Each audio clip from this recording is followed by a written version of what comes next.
ماذا سيحدث لو استحممت بماء ساخن كل يوم لمدة 30 يوما؟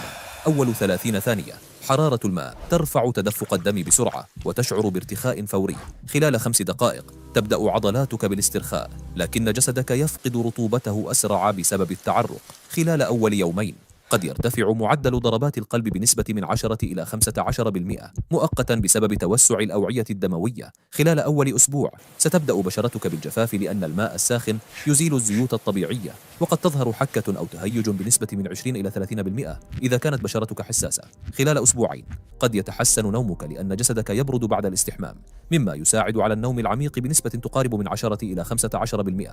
خلال 3 أسابيع يقل التوتر مؤقتا، لكن جسدك قد يبدأ بالاعتماد على الاستحمام الساخن كمهدئ بدلا من النوم الطبيعي.